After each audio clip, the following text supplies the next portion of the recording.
नमस्ते बच्चों।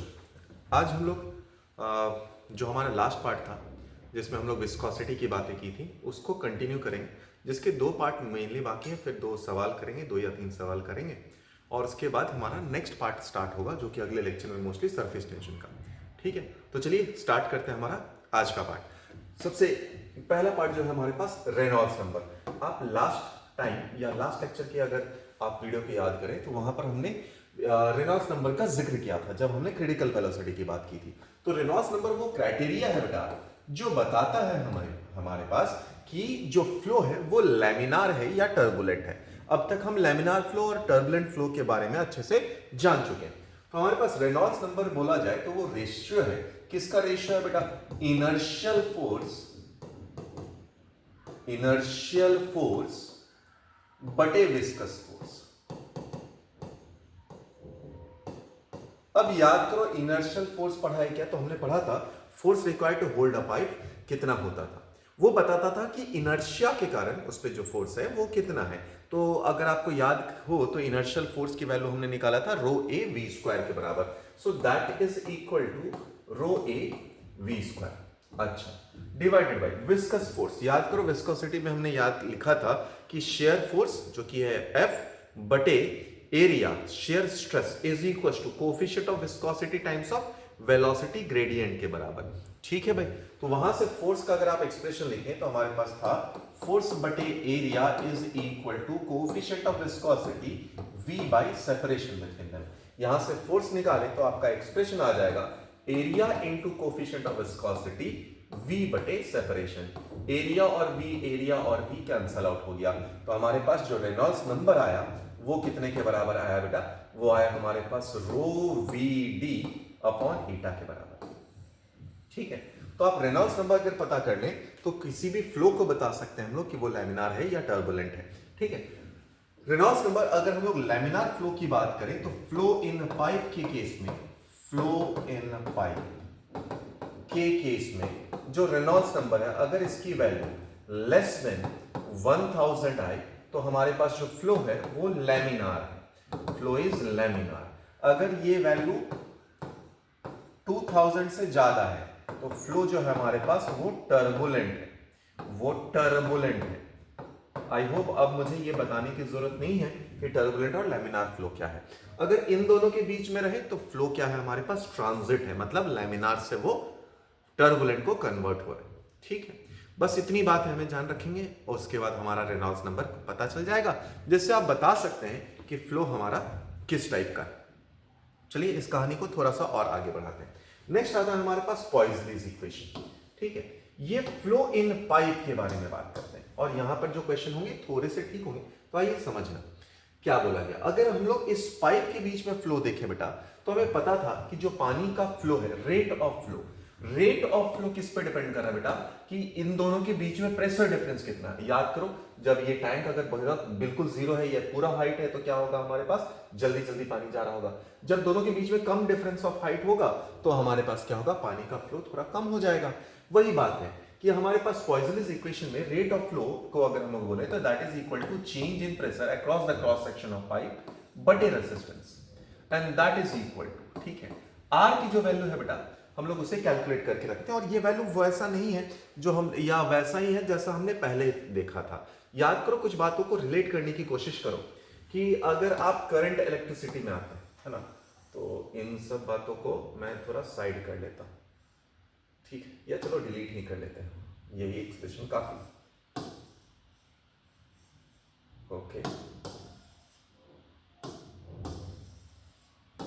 चलिए, तो अगर आप करंट का सिनेरियो याद करें तो हमारे पास करंट क्या होता था?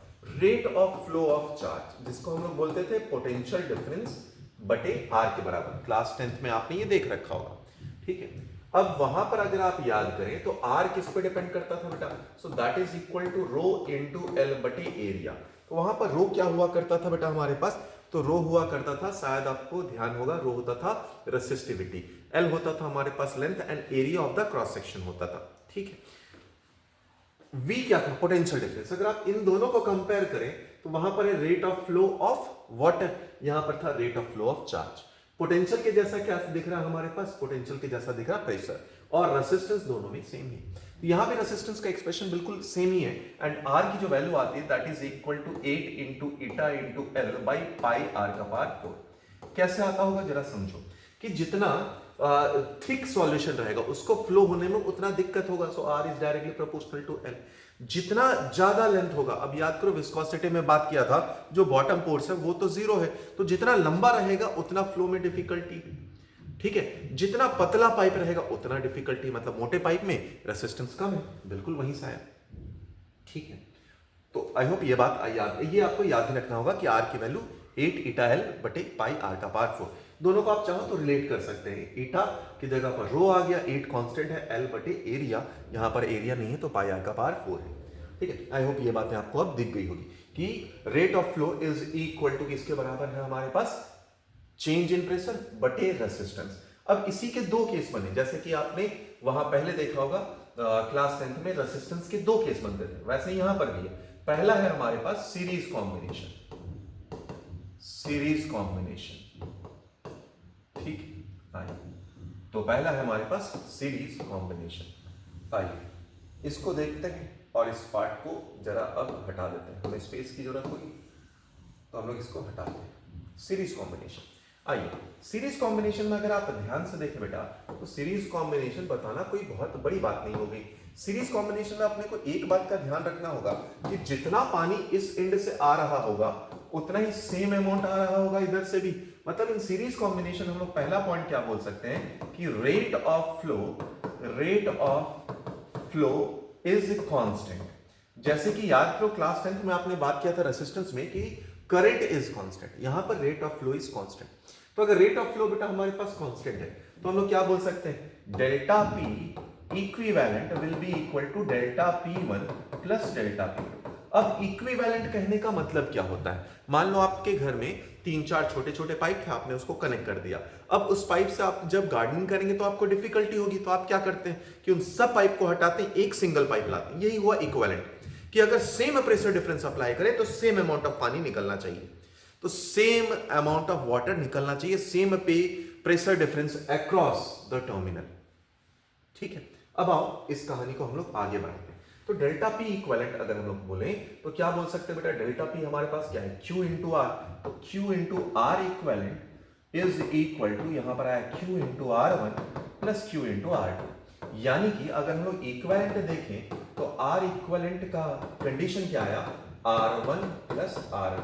ऐसा ही हमने पहले भी देख रखा। अब यहां से ना कई बार आपसे पूछा जाएगा कि effective radius of the pipe बताइए, यानी अब कहानी आर में नहीं है, अब रेडियस में बात करनी होगी, ठीक है। आइए देखते हैं। अब बेटा अगर इस पूरे में देखें तो इस एक्सप्रेशन में हमारे पास क्या चेंज हो सकता है, length of the pipe change हो सकता है, रेडियस चेंज हो सकता है। अगर लिक्विड सेम है तो फिर लिक्विड में तो कोई चेंज आना नहीं, बाकी सारी चीजें सेम है। तो हम लोग यहां से क्या लिख सकते हैं, आर इक्विवेलेंट से हम लोग क्या लिख सकते हैं बेटा कि एल इक्विवेलेंट बटे रेडियस इक्विवेलेंट का power 4 is equal to L1 by R1 का power 4 plus L2 by R2 का पावर 4, ठीक है। L इक्विवेलेंट क्या हो जाएगा बेटा हमारे पास, that is equal to L1 plus L2। ये हमारे पास इसका कंडीशन हो गया, ठीक है। आइए थोड़ी सी और बातें करते हैं। दूसरा कंडीशन पे आते हैं, दैट इज पैरेलल कॉम्बिनेशन।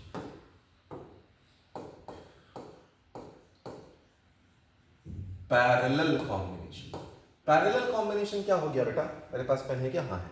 तो हमारे पास ये एक पाइप है, इसके जस्ट पीछे दूसरा पाइप है। तो अगर ये टैंक 1 है, ये 2 है, तो बेटा सेम लेवल पे होंगे दोनों। मतलब अगर सेम लेवल पे होंगे तो हम लोग बोल सकते हैं प्रेशर सेम होगा। तो अगर पैरेलल कॉम्बिनेशन में आए तो हम लोग यहां पर क्या बोलेंगे, P प्रेशर इज कांस्टेंट। तो अगर प्रेशर कांस्टेंट है तो नेट फ्लो हमारे लिए आएगा Q1 प्लस Q2 के बराबर। प्रेशर सेम है बेटा, तो हम लोग लिखेंगे delta P which is same of course by R equivalent will be equal to delta P बटे R1 प्लस डेल्टा P बटे R2।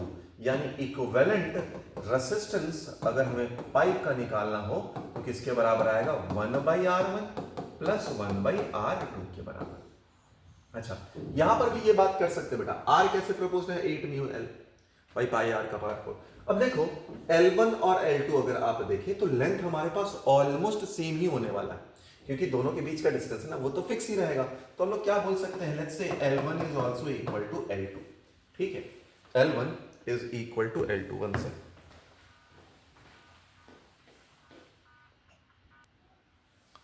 चलो, तो अगर हमारे पास L1 और L2 सेम है बेटा, ईटा की वैल्यू ऑलरेडी सेम थी, तो अब जरा समझो हमारे पास रेसिस्टेंस, अच्छा ये बाय द वे कहा गया ये स्मॉल आर होना चाहिए ना, नहीं तो आप दोनों आर में कंफ्यूज हो जाएंगे। तो ये स्मॉल आर का पावर 4 हमने हर जगह, हाँ यहाँ तो स्मॉल आर ही। आइए, तो अगर L1 और L2 भी हमने सेम रख लिया बेटा, तो हमें क्या दिख रहा होगा कि R is inversely proportional to small r का power 4। Small r is radius of the pipe. तो अगर यहां से हम लोग निकालें तो स्मॉल r इक्विवेलेंट का power 4 will be equal to small r1 का पावर 4 स्मॉल r2 का पावर 4। डन। आई होप आपको ये बातें समझ में आ गई होगी, इसके बाद कोई खास बात नहीं है। ठीक है, तो आप आराम से यहां तक कॉपी कर लीजिए, हम लोग आगे बढ़ जाते हैं।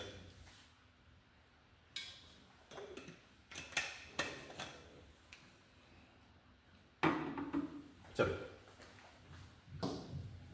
आइए, हमें 2 से 3 सवाल करने हैं, हमारा काम हो जाएगा। आइए पहले इस क्वेश्चन में आते हैं। तो हमारे पास बोल रहा है एक स्मॉल स्फीयर है जिसका रेडियस r है, फॉल कर रहा फ्रॉम द रेस्ट, ही फॉल किया है in viscous liquid. As a result heat is produce कर रहा है due to the viscous force. The rate of production of heat when the sphere attains its terminal velocity. हमारे लिए काम का वर्ड क्या है, rate of production of heat. Rate of production of heat. अगर मुझे ये बात समझ में आ गया कि rate of production of heat की बात हो रही तो काम खत्म। Rate of production of heat का मतलब क्या होता है बेटा, हमारे पास पावर। पावर किसके बराबर होता है हमारे पास, फोर्स इनटू वेलोसिटी। बस इतने ही में हमारे पास काम होगा। फोर्स कौन सा है बेटा हमारे पास, तो अभी तक आपको याद आ गया होगा कि जो फोर्स यहां पर है वो ड्रैग फोर्स की बात कर रही है। हमें पता है ड्रैग फोर्स का इक्वेशन क्या होता है, -6 पाई ईटा आर वी। तो अगर वहां पर भी हम लोग बात करें तो force is directly proportional to V के बराबर। ठीक, और किसके बराबर था, चलो उस बात को भी लिख लेते हैं। तो force is proportional to 6 pi eta R V with a minus sign. So force is equal to, अब देखो यहां पर क्या क्या बातें हैं। जब ये टर्मिनल वेलोसिटी अटेंड किया है तो आपको रेडियस आर के टर्म्स में पावर पूछा गया। ठीक है, Vt को अगर हम लोग याद करें तो Vt का एक्सप्रेशन था हमारे पास 2/9 आर स्क्वायर इंटू जी बटे ईटा, और बाद में हमारे पास था density of the solid minus density of liquid के बराबर। अगर आप यहां पर ध्यान से देखें बेटा तो Vt is directly proportional to R square हो गया। So therefore force is directly proportional to किसके बराबर हो गया बेटा हमारे पास, आर का पावर 3 के बराबर। अब यहां पर आए तो power is proportional to force का प्रोपोर्शनलिटी कैसा आया बेटा हमारे पास, ये था r का पावर 3। टर्मिनल वेलोसिटी का कितना आया हमारे पास, r का पावर 2, यानी power is proportional to r का पावर 5 के बराबर। यह है हमारे पास आंसर। तो कई बार अगर मान लो आपसे सिर्फ ड्रैग फोर्स का प्रोपोर्शनलिटी पूछा होता तो आप r का 3 भी बोल सकते हैं, आपसे पावर पूछा है तो आप r का पावर 5 बताकर अपना सवाल खत्म कर सकते हैं। ठीक है, चलिए आइए अब हम लोग अगले सवाल में चलते हैं। आइए सवाल में बोल रहा है एक पाउडर है कंप्राइज करता है particle of various size inserted in the vessel filled to height of 10 centimetre. अच्छा ठीक है, assuming that particle to be spherical, find the size of largest particle that will remain in suspension after 1 year। ठीक, तो हमारे पास जो tank का height दिया है बेटा वो 10 सेंटीमीटर है। ठीक, और क्या बोला है, रिमेनिंग सस्पेंशन आफ्टर 1 ईयर। तो चलो कहानी को देखते हैं। अब ये कहानी कैसा किया, ये है हमारे पास टैंक, इस टैंक के अंदर लिक्विड भरे हुए। ठीक है भाई, इस टैंक के अंदर लिक्विड भरे, ये टैंक का जो साइज है हमारे पास वो 10 सेंटीमीटर के बराबर। बोला हमसे कि पार्टिकल 1 घंटे के बाद भी ऐसा कितना पार्टिकल होगा जो सस्पेंशन में रहेगा, मतलब बॉटम तक नहीं पहुंचा होगा। तो अब समझो ये जो पार्टिकल है इसके पास जो वेलोसिटी होगा वो कितना होगा, तो हम वेलोसिटी ऑफ द पार्टिकल निकाल सकते हैं 1 आवर के बाद कितना होगा। तो 10 इंटू 10 सेंटीमीटर 10 का पावर -2, 1 आवर का मतलब कितना हुआ 3600।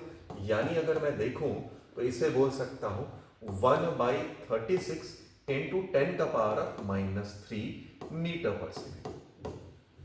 ठीक है, यही इसका टर्मिनल वेलोसिटी होगा, क्योंकि इतने ही से वो धीरे धीरे आएगा। आइए, डेंसिटी ऑफ द पावर दिया है, विस्कोसिटी बोला है, तो आपसे साइज निकालने बोला। ठीक है, आइए बेटा, बड़े आराम से हम निकाल सकते हैं। तो अगर मुझे टर्मिनल वेलोसिटी का एक्सप्रेशन याद हो तो वो कितने के बराबर होगा बेटा? 2/9 इंटू r² इंटू जी बटे coefficient of viscosity. Okay, coefficient of viscosity दिया है क्या? हाँ, दिया हुआ है। ठीक है, इंटू यहां पर है हमारे पास डेंसिटी ऑफ द क्या है, solid minus density of the liquid. Okay, density of the powder दिया हुआ है। अब दोनों वैल्यूज को आप बराबर करें, आपका आंसर बन जाना चाहिए। ठीक है, तो ये जो पार्टिकल हमारे पास टर्मिनल वेलोसिटी से आया होगा, तभी ये एक्सेलरेट नहीं हुआ है, कांस्टेंट वेलोसिटी से आया है। इसकी वैल्यू यहां पर रखिए और देखिए बन सकता है क्या? तो 10 का पावर, देयरफॉर हमने लिखा 10 का power -3/36, that is equal to 2/9 coefficient of viscosity. तो ये हमारे पास अगर आर की वैल्यू अगर हम लोग आंसर सेंटीमीटर में दें तब तो ठीक है, यहां पर मीटर पर सेकंड रख लिया, तो चलिए अब मीटर पर सेकंड ही रखना होगा हमें भी। आइए, तो हमारे पास पता था 1 poise is equal to 1 poiseuille is equal to होता था हमारे पास 10 पॉइज के बराबर। ठीक है, सो 1 पॉइज इज इक्वल टू किसके बराबर होगा? 0.1 पॉइजली के बराबर। तो पॉइज की वैल्यू यहां पर दी गई है हमारे पास, कितना है बेटा? तो म्यू की वैल्यू आ गई हमारे पास 10 का पावर -2 इंटू 10 का पावर -1 पॉइजली के बराबर। सो कोफिशिएंट ऑफ विस्कोसिटी ईटा या म्यू जो भी आपको लिखना है 10 का पावर -3 पॉइजली के बराबर। ठीक है, यह है हमारे पास म्यू का एक्सप्रेशन। जैसे ही आपके पास म्यू का एक्सप्रेशन आया, आपका काम अब हो जाना चाहिए। जरा पुट के करके देखते हैं क्या क्या वैल्यू आ रहा। r², यहाँ पर g की वैल्यू 10 है और ये है हमारे पास 10 का पावर -3। यहाँ पर देखते हैं तो ये 4 - 1 है। अब इसको भी हमें, चलो, तो ये density of solid 4 minus density of liquid हमारे पास आ गया 1, तो इनकी वैल्यू आई 3, और जब इसको SI में कन्वर्ट करना है तो 3000 हमने रख दिया। चलिए भाई, बहुत ही बढ़िया। आओ देखें क्या क्या किया जा सकता है। तो यहां से गया ये 4 से, ओके, ये बन गया है 10 का पावर 4, या r का पावर 10 टू पावर -6, ओके, बटे 8, 2 और 4 8 इंटू 3 इंटू 10 का पावर 4। क्या लिखा है मैंने उल्टा? आइए इसको जरा ठीक से सिंप्लीफाई करें। जरा ध्यान देते हैं। सो r² इज इक्वल टू, पहले आया 10 का पावर -6 बटे, नीचे आ रहा हमारे पास 6, 2 इंटू 3 6 इंटू 4, तो ये आया 24 इंटू 10 का पावर कितना आ गया भाई? 10 का पावर हमारे पास यहाँ पर 10 का पावर 4, बहुत ही बढ़िया। अच्छा, अब जरा देखो, इसको हम लोग सिंप्लीफाई करें, ये ऊपर जाएगा 10 का पावर -10 बन गया, बिल्कुल ठीक बात। तो ऊपर अगर मैं, ये है 1/24 इंटू 10 का पावर -10। अब समझो मुझे 1/24 को अगर डिवाइड करना है तो मैं सपोज 100 मल्टीप्लाई कर देता हूँ, 100 से डिवाइड करता हूँ, तो ये 10 का पावर -12 बन गया। अब 24 को आप 10 से जाता हुआ मान सकते हैं, है ना, 25 इंटू 4 बन जाएगा 100, तो इसको मैं अप्रोक्सीमेटली 4 ले सकता हूँ। यहाँ पे 10 का पावर -2 गया, तो हमारे पास एक्सप्रेशन कितना आ गया बेटा? सो v² इज इक्वल टू, ये आया 4 इंटू 10 का पावर ऑफ -12 मीटर। ठीक है, मीटर स्क्वायर रहेगा, और मीटर में निकाला जाए तो ये आ जाएगा 2 इंटू 10 का पावर ऑफ -6 मीटर। ये आया हमारे पास इस सवाल का आंसर। तो देखो बेटा, हमारे पास सवाल में क्या बोला था? जो पार्टिकल है, सैंड पार्टिकल, हमारे पास वो 1 घंटे बाद नीचे आ रहा, तो धीरे धीरे आया होगा, कांस्टेंट वेलोसिटी से आया होगा, तो वो वेलोसिटी हमने निकाल लिया डिस्टेंस बट्टे टाइम से। हमारा पहला पार्ट हुआ। अब हमें पता है कांस्टेंट वेलोसिटी मतलब टर्मिनल वेलोसिटी, तो हमने टर्मिनल वेलोसिटी का एक्सप्रेशन लिखा, ऊपर वाली वैल्यू यहाँ पर पुट करा, और कुछ नहीं, बस सिंप्लीफाई किया। डेंसिटी ऑफ द पाउडर अगर आप देखें 4000 है, वाटर का 1000 है, तो 3000 आया होगा। उसके बाद आपने सिंप्लीफाई किया, आर की वैल्यू आ गई हमारे पास 2 × 10⁻⁻6 मीटर के बराबर। ठीक है, चलिए आइए आज के हमारे लास्ट सवाल पे आते हैं। तो ये सवाल हमारे पास क्या बोलता है, पढ़ें और फिर सवाल को देखें। तो हमारे पास पूरा कैपिलरी है जिसका साइज L/2 L/3, ठीक है, आर कनेक्टेड इन सीरीज। जो रेडियाई है हमारे पास वो R/2 R/3 आर रिस्पेक्टिवली। ठीक है, तो हमारे पास 3 पाइप बने हैं। तो पहला है हमारे पास मान लो L लेंथ का, ठीक है, L लेंथ का। उसके बाद इसका रेडियस हाफ हुआ है, तो हाफ रेडियस लिया, लेंथ भी हाफ हुआ, फिर R/3, फिर R/3। तो इसके लिए हमारे पास है R/3, L/3। ये है हमारे पास R/2, L/2। और उसके बाद है हमारे पास R, L। अब आपसे क्या क्या बातें बोलेंगे, ठीक है। Streamline flow is to be maintain, pressure difference across first is P के बराबर। तो फर्स्ट जो प्रेशर डिफरेंस है वो P के बराबर है। तो आपसे बोल रहा सेकंड में प्रेशर डिफरेंस कितना होगा, चाहो तो थर्ड का भी निकाल सकते हैं। आइए, अब हमें पता है सीरीज में ही, ये सीरीज में रेट ऑफ फ्लो हमारे पास क्या होता है बेटा, कांस्टेंट होता है। ठीक है, तो Q इज इक्वल टू हम लोग लिख सकते हैं Q is equal to P/R। और R की वैल्यू अगर हम लोग लिखें तो यह P, R की वैल्यू क्या थी बेटा हमारे पास, अगर आपको याद हो तो 8μL/πr का पावर 4। तो यहां से देखा जाए तो ये है 8ηL/π उल्टा, बहुत ही बड़ी, ये गलती। R इज इक्वल टू आता है हमारे पास, क्या आता है बेटा, 8μL/πr का पावर 4। तो यहां पर अगर हम लोग लिखें तो 8ηL/πr का पावर 4। अब देखो तो PR का पावर 4/L कांस्टेंट होना चाहिए, यानी कि हम लोग बोले P × R का पावर 4/लेंथ इज कांस्टेंट। अगर ये छोटी सी बात हमने यहां से निकाल लिया तो फिर सवाल हमारे लिए बहुत आसान हो जाएगा। चलो फर्स्ट पाइप के लिए देखते हैं और सेकंड पाइप के लिए। फर्स्ट पाइप के लिए प्रेशर 1 दिया है, रेडियस R का power 4/L is equal to. अब सेकंड के लिए देखें तो P2 उनके बीच का प्रेशर डिफरेंस, यहां पर है R/2 का पावर 4, यहां पर है L/2 का पावर 4। तो अब देखो एक 2 से एक 2 कट जाएगा, तो R/ यहां पर बन जाएगा क्या हमारे पास 2 का पावर 3, 2 का पावर 3 कितना हुआ 8। तो सारी वैल्यूज यहां से आप कैंसिल आउट कर सकते हैं। नीचे बच रहा होगा हमारे पास 2 का पावर 3 बच रहा होगा। तो यहां से अगर हम लोग लें तो P/, या लिखे देते हैं PR का power 4/L is equal to P2, यहाँ पर आएगा R का पावर 4/L और आ जाएगा 2 का power 3 which is 8। So P2 की वैल्यू कितने के बराबर आई बेटा, 8 टाइम्स ऑफ P के बराबर आई। ये आया हमारे पास सेकंड के लिए ऑप्शन।